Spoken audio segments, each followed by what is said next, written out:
Pushback from some city councillors against their colleagues' proposal to scrap the temporary shelter village.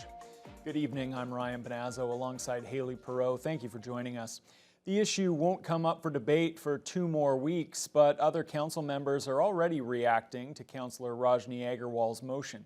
She wants to remove the temporary shelter village from the city's 10-part human rights-based action plan for homelessness.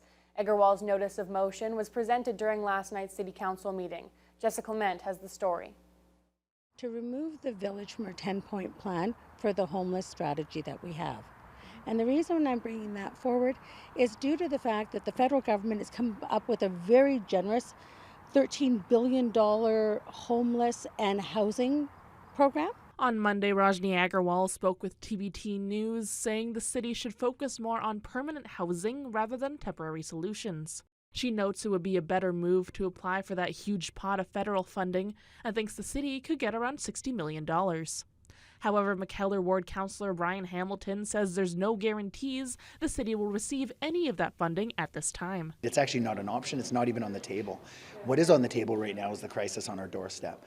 I know that the DSAB as well, every year we build 50 to 60, this year could be up to 70 new supportive housing units.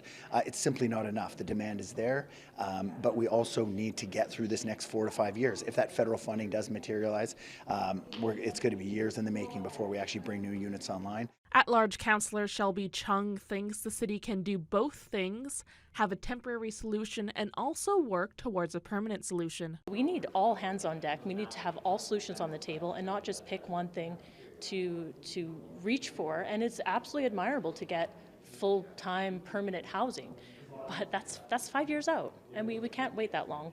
We have 557 people sleeping outside and who are homeless based on our point-in-time count. And that is a real number. Those are real people. Neebin Councillor Greg Johnson is waiting to hear all the information before voting on the motion during the next council meeting. One of my questions will be, I'm sure others around the table will have it as well, if we remove the temporary village, well, where is the 10-point plan? Does it dismantle altogether or does it remain afloat? So that will also be a question that will be asked, and I'll be very much paying attention to that answer as well. Agarwal's motion needs a supermajority or 9 votes to pass.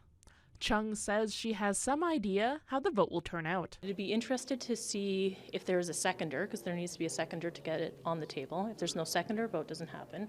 I predict that there will be no more than 7 votes to rescind, and you need 9. That's my prediction. Councillors will debate and vote on the motion on October 21st. Jessica Clement, TBT News.